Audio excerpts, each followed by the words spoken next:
dando cuenta que la expresión de la cultura popular se hace presente en este tiempo, digamos, el sector de la oposición cultural, ya no hablemos de una oposición política, el sector que quiere interpretar otra mirada cultural y que tiene un desprecio y una profunda admiración por la cultura popular, advierte que este momento político es producto y es emergente de una manifestación cultural muy profunda. Por eso la ilumina como para que entonces la oposición sepa qué hacer con esta manifestación de cultura popular que se ve con mucha alegría en la juventud, con mucha alegría en las calles, con mucho compromiso, con la recuperación de la autoestima. Cuando Néstor hablaba, recuperemos el autoestima, no estaba diciendo una cosa vacía, como nada de lo que ha dicho Néstor. Ahora revisando seguramente sus intervenciones en los actos, vemos como el hombre no se ocupaba de nimiedades y cada palabra que decía la decía con un sentido muy profundo. Y él hablaba de recuperar el autoestima. Creo que la dicotomía de civilización y barbarie se basa en eso, ¿no? En que todo lo que venga de la cultura popular te tiene que avergonzar desde algún aspecto. Digamos, intentar algunos sectores medios que no pudieran dar cuenta de su sensibilidad, decir que escuchan la música que no escuchan, omitir que ven el cine que ven, tratar de comprar el libro de Sobaco para dar cuenta que estamos transitando por otra literatura y avergonzarnos de el folletín que tenemos en nuestra mesita de luz. Entonces, esa posición denigrante de lo propio como hecho cultural ha sido un basamento tan importante del sistema para tratar de horadarnos. Digamos, como que estéticamente no calificamos para estar en la mesa de ellos. Y bueno, nosotros no queremos estar en la mesa de ellos, no nos interesa. Nos interesa que exista otra mesa, pero que podamos confrontar. Ahora, el problema es cuando un sector social de nuestro país piensa una cosa y dice que ve otra. Es un poco el espejo que te miente a sí mismo cuando te estás viendo. Creo que la tilinguería como expresión cultural en la sociedad argentina es realmente un aporte que ha hecho el imperio para condicionarnos. Y bueno, creo que la recuperación de nuestra autoestima va de plano a romper contra ese diseño de tilinguería. La tilinguería parece como que nació de un día para el otro, como que no tiene antecedentes. Yo recuerdo a Osvaldo Ardizone que hablaba del tuerca, ¿no? El tuerca dice que no tenía antecedentes en Buenos Aires de la década del 60, no había algo anterior. Pero el tuerca que llenaba de calcomanías, de viajes que jamás había hecho ni que soñaba hacer y que hablaba con un ok para tirarte del ring y tenía algunos giros, no tenía antecedentes, entonces se renegaba de lo propio como hecho cultural, asimilando y asistiendo a otras manifestaciones estéticas que daban cuenta de una personalidad que no se podía sostener, pero que entonces respondía a un diseño político antipopular. Y bueno, creo que el desafío de este tiempo es recuperar nuestra identidad, recuperar nuestra estética, tener la condescendencia y el tiempo para poder hablar con aquel compañero que todavía se siente confundido, para no decirle que se ha equivocado toda la vida, darle alguna ganada también a ello, pero empezar a traerlo y a reflexionar porque hay condiciones objetivas trascendentes de la transformación que está asistiendo nuestra patria y nosotros como hombres de la cultura popular, como hombres del pensamiento nacional, no tenemos nada que envidiarle a nadie, a ningún sector político, intelectual, ni de nuestra patria ni del mundo. Recuerdo que Discépolo, cuando viajó a España por aquellos años 32-33 y tuvo un vínculo con los intelectuales españoles, incluso con García Lorca, hablaba que a nuestro pueblo no lo corre nadie, como que nadie nos puede correr, como que nosotros que pensábamos que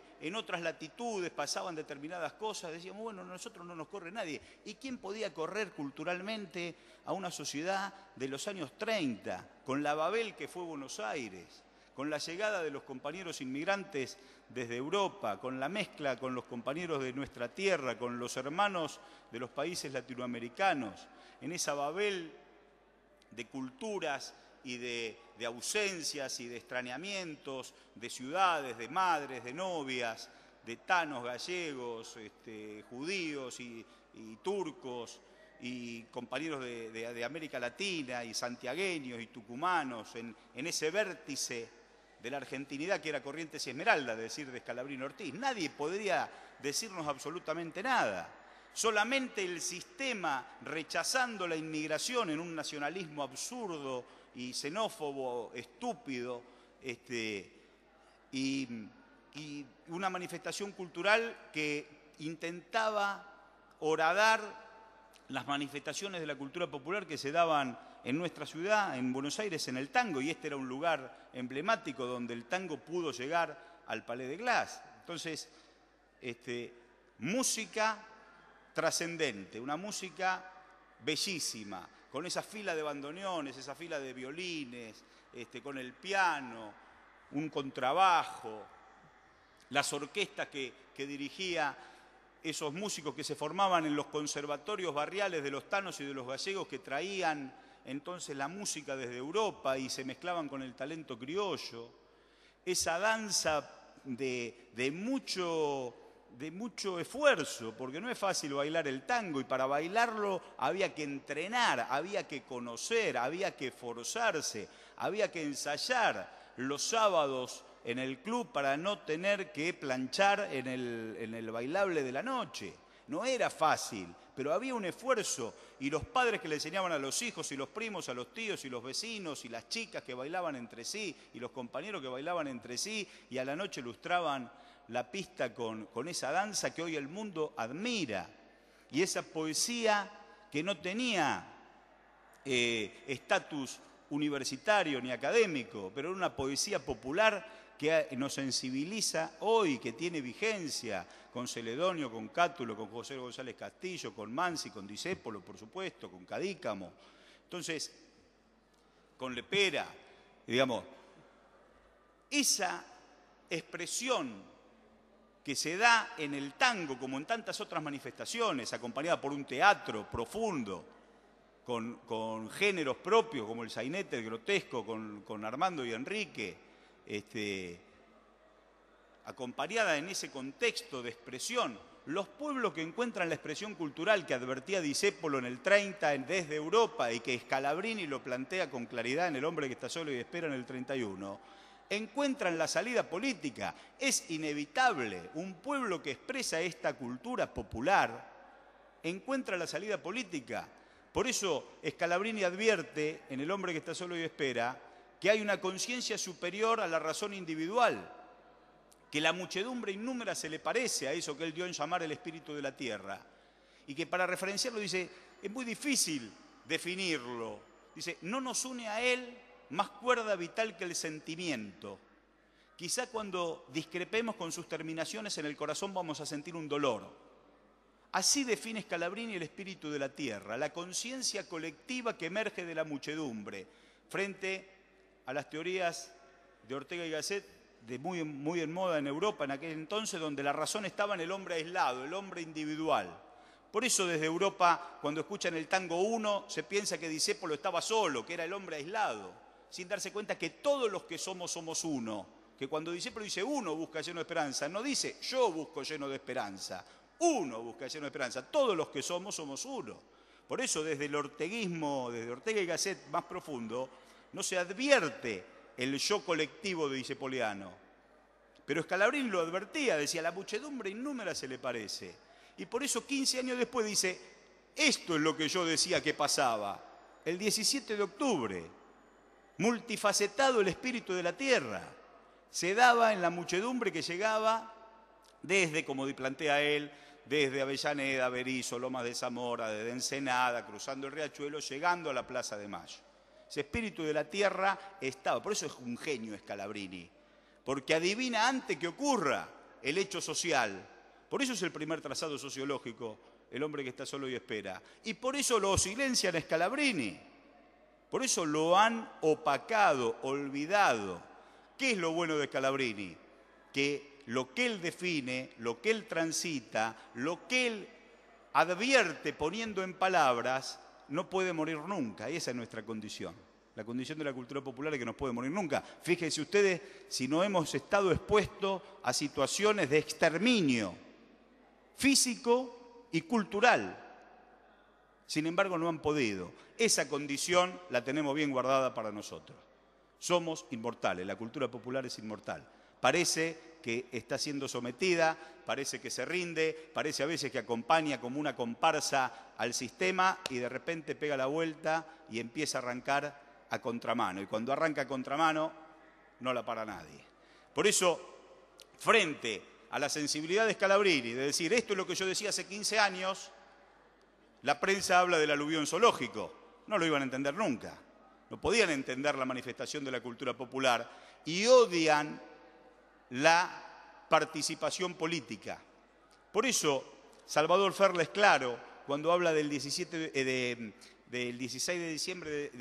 septiembre del 55 como la revancha de la oligarquía después de haber amasado el odio durante 10 años desde el 17 de octubre. Los tipos no pudieron tolerar que el pueblo emergiera y en las bombas del 16 de junio, en los fusilamientos del 56, de junio del 56, está ese odio que advierte Salvador Ferla en una oligarquía que no tuvo más remedio que asistir a la felicidad del pueblo y la grandeza de la patria.